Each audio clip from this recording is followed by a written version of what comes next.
YouTube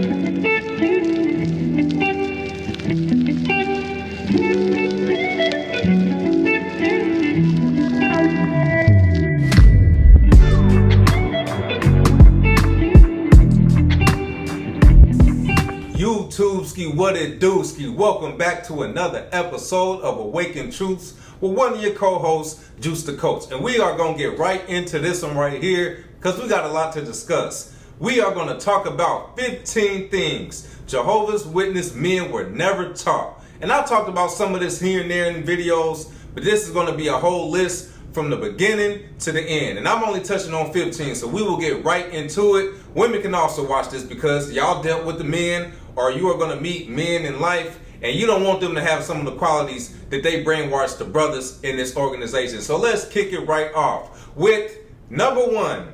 Stop asking permission to live. If you think back, even as a grown man, you could be older than the elders and you going to them. You could be married, your marriage and raise your kids, you need permission from them. Anything you want to do, you have to go through other men or even the governing body. You have to ask these people, is it okay if I do this? Even if it's something you want to do, it's as if you cannot think for yourself.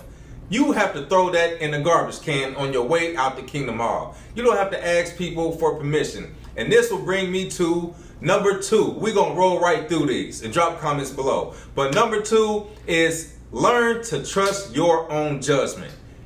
We could go on and on about this because you were constantly told that you were a sinner. You are a sheep. Do not rely on your own understanding. You are constantly told to take your own intuition and throw that to the side and let somebody else think for you. Now, when it comes to being a grown man, imagine leading a household, being a father, being a husband, and you can't go off your own judgment because, I'm just a sinner, or I don't know. Go off of what actually feels like, all right, this is giving me the good vibe. This is giving me the bad vibe. This seems logical. This does not seem logical. That is how you maneuver through life as a grown man, but you don't constantly have to keep asking people to think for you. And we will go on to number three. And this is a big misconception with us so-called, I don't even consider us apostates, but us former members, is find you some type of moral compass. Now, whatever, if you want to join another religion or whatever it is you want to do, it's not the illusion that once you leave Jehovah's Witnesses, you are an evil person. That's what they taught us. We worship Satan and all these things. No, now you get to decide what makes sense for you. For example, knocking on doors felt like the right thing. But in real life, going up to people's doors first thing in the morning, and they don't answer the first time and continue to knock, that's annoying. But this is something, that's considered being the right thing. Or if somebody tells you, I'm not interested. Instead of just taking that and going, okay, let me respect this person's boundaries, why aren't you interested? And, we'll give this some time and then we'll double back on this person again. No, have you some type of moral compass with navigating through life. Number four is one of my favorite ones. This is something that I do my coaching on, but this is one of the most important things as a grown man. You have to find some type of purpose in life. Find your purpose or you wasting air, as Nip would say.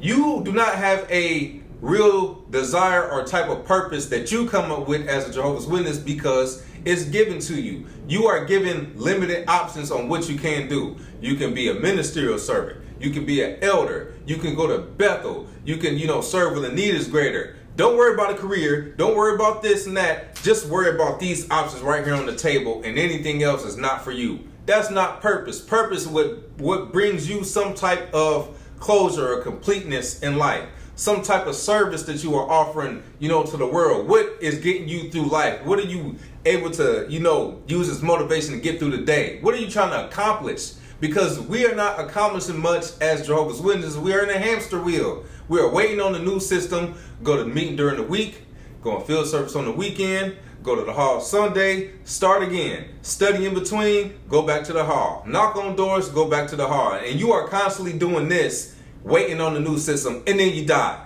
Over with. No, we have to have some type of purpose. That's what gets us going through life, and not saying, every single person is like this, but more likely with women, their number one thing is, things like family, things like, having children. A lot of women want to have children by a certain age or find a spouse. Not saying that's every woman, but as a whole, That's what most of them are focused on first. A lot of men, of course, we want family and things like that, but if we don't have the things to provide for a family, if we got a family and we struggling because we're not waking up and striving after something to provide or pass down to our household, we feel empty. So you have to have some type of purpose. Another one is number 5, stop waiting on the real life. I did a video talking about this. As you know, we look forward to a paradise hope, not fact, hope. You are looking for the best version of life to come later. I broke this down, the difference between the past, present, and future. The future and the past are both just an illusion. The past is just what you can remember. The future is what you think it may be. But the right now is the only thing that actually exists. Later on, this will become a thing in the past where it's just a memory. But this right here is what we are living in. Make the most out of this.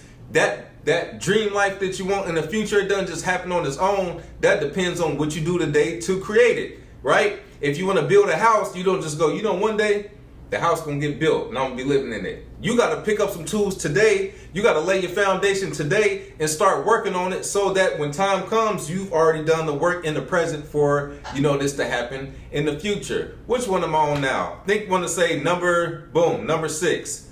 Take responsibility without beating yourself up. Nobody likes a party pooping Pete, Eeyore, you can't be that type of dude. You can, but you are not going to be somebody that people look up to. You're not going to be somebody that everybody wants to hang around. You have to stop beating yourself up. And of course, this applies to everybody, but us as, the leaders, as the masculine man that you want to be, the man with purpose, you have to understand trial and error. All right, I tried this, it didn't work.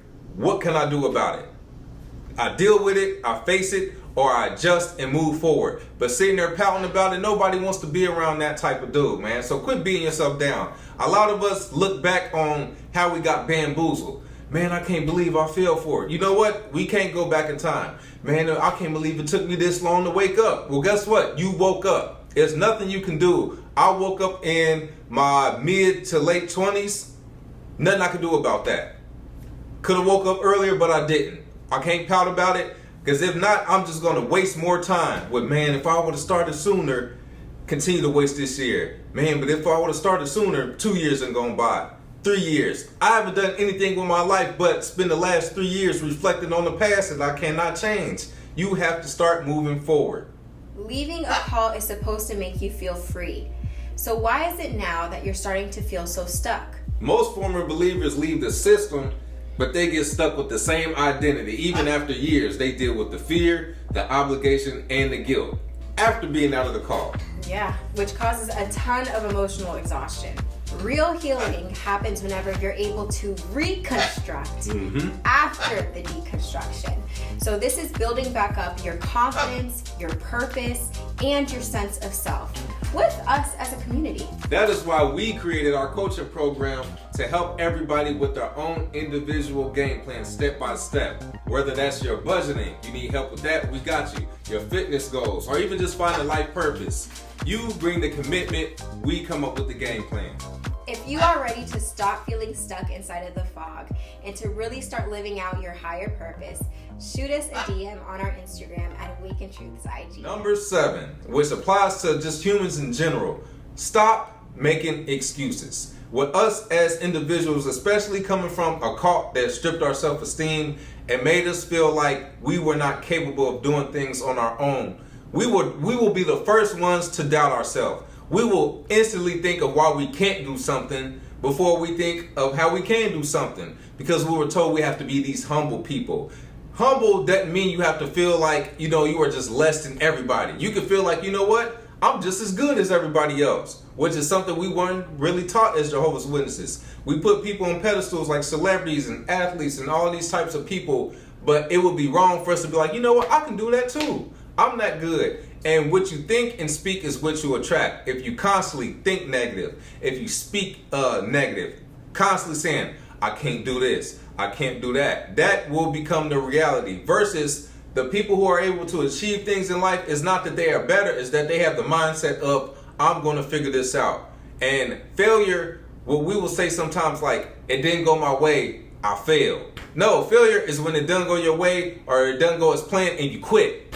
Because now you have a 0% chance of doing anything because you're not even putting in the effort. The mindset has to go from no excuses, I'm going to figure out how to do ABC somehow. And when it doesn't go as planned, guess what? I know what not to do because this is what I did and this gave me this result, so let me tweak it and try this. So we have to stop making excuses for ourselves. Number 8 is redefine what leadership is. The leaders in the organization were always the elders. And we looked at them as these wise people. But if you look back and strip the title away of elder, you just have men. And some of these men were not good people, even though they were put in a position of leadership. And, you know, when we leave this organization, we have to get out of that brainwashing of looking at these people as superior. Remember, you know, if the elders reached out, hey, can we speak to you after the meeting? Oh, what do the brothers want? You know, that little feeling like that, or feeling like we have to give them an explanation on why we're not coming back. I don't have to talk to you about nothing. You are not a real leader. You just have a job title inside of this building. But once you walk out the building, you don't get to tell people what to do. And just because you are not a baptized or an active Jehovah's Witness or someone with authority, doesn't mean that you are not a leader as an individual. You know how they try to paint the picture of the unbelieving mate, the unbelieving husband. So his kids, you know, we have to take this man's kids under our wings because he's not a leader. That is all bogus. That has nothing to do with anything. It's just some man-made stuff. So you have to redefine what an actual leader is. And this brings me to number 9. This is one of my favorite books called Emotional Intelligence 2.0. You have to learn emotional intelligence. So there are 4 parts. I won't spoil the whole book. So you have, for one, self-awareness. That is your awareness of me, of I. All right, what am I feeling? All right, I'm feeling this. Okay, and next comes self-management. All right, I notice I have these emotions or this feeling. What do I do about it? How do I manage these emotions? And I won't spoil the whole book. And then you have social awareness, which is something you don't have as a Jehovah's Witness. People do not know how to read the room as Jehovah's Witnesses because we weren't really taught to. We were taught, you know, the way that they say we should view the world, but we don't actually understand how to read the room. Learn to read the room. And last is relationship management. That's how you manage. All right, so social awareness will be, all right, I think I'm getting on this person's nerve. Then the relationship management, let me redirect this. Hey, my apologies, I didn't mean to do such and such. Because you noticed I'm rubbing this person the wrong way or this person looks irritated. All right, now let me redirect. That way I'm able to manage this relationship, you know, between this individual. Number 10, build confidence. You were always kind of told that you would be an arrogant or haughty or all these things if you were somebody who was just very confident. But there's nothing wrong with being a confident individual. It's a difference between that and just being an asshole or something like that. But to just believe that you are the best version of you or even working on the best version of you. Have your chest out. Keep your chin up. Walk around with your shoulders back, feeling good. You know, it's nothing wrong with having some confidence about yourself, which we can break down more of that. That's usually what I do on the one-on-ones, but there's nothing wrong with being confident. Unbreak that habit. And this brings us to number 11, is learning healthy relationships with women. This could be a whole episode on its own.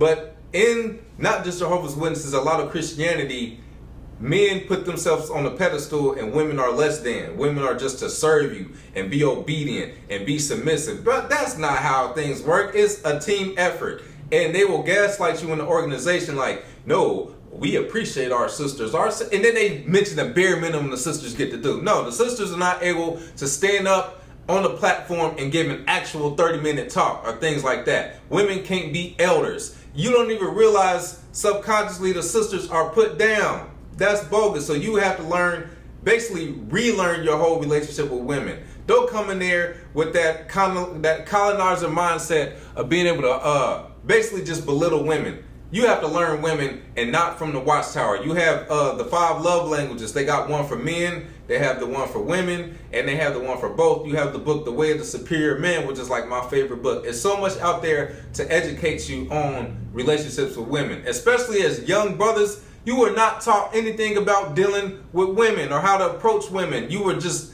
taught to be awkward and just look for the bare minimum. Oh, she's a spiritual sister. She comments. She goes out in service. I'm going to marry her. Like, bro, no. You have to understand women. This goes to our next one, is learn how to disagree without making an enemy of somebody.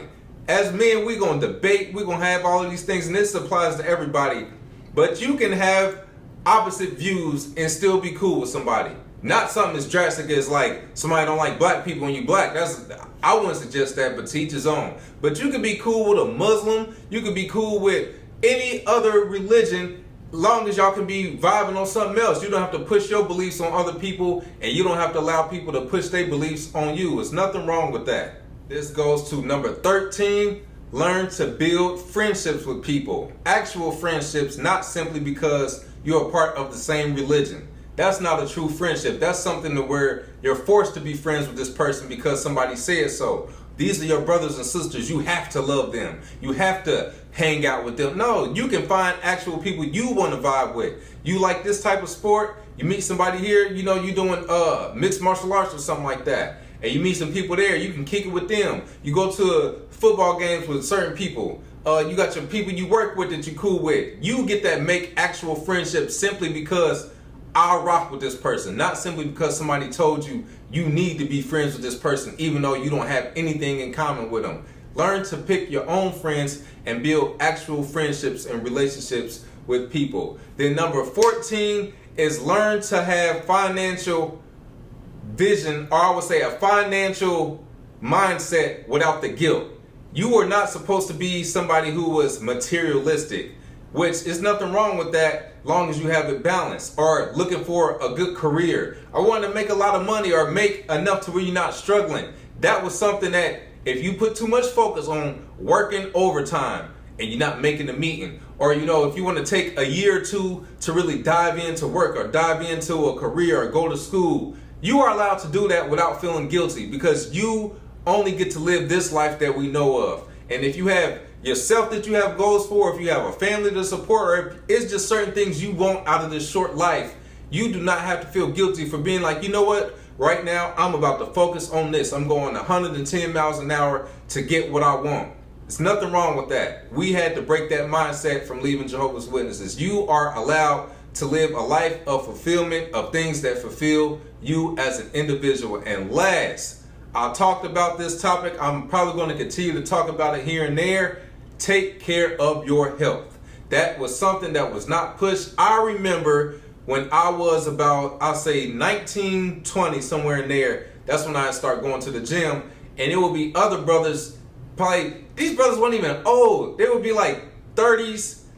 Yeah, most of these brothers were mid-30s toward 40. Man, I used to be in shape like you, you know, back when I was your age. You know, once you get married, you know, them home-cooked meals and things like that, man, all that go out the window. Now I'm in my 30s and I'm in better shape than I was in my 20s.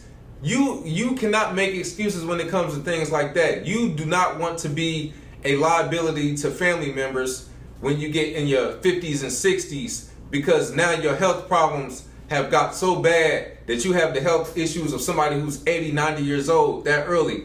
I remember when me and my wife first moved to Atlanta and I started working at the gym, the majority of my clients were people in their 40s who went to the doctor recently and was told, you need to work on this, or you're going to have problems with your blood pressure, or, you know, diabetes. And then they come to the gym in a panic. I need help. So especially to my younger brothers and younger sisters too, y'all have to take things in accountability when you are young, because it's easier when you're younger to have, you know, a body that's easier to tweak, versus when you get older, it's hard to get stuff off. It's easier to hold on to things. It's easier to have health problems. And you don't want to have to start new habits 20 years from now when you can start it now. And it's never too late. It's never too late to work on your health.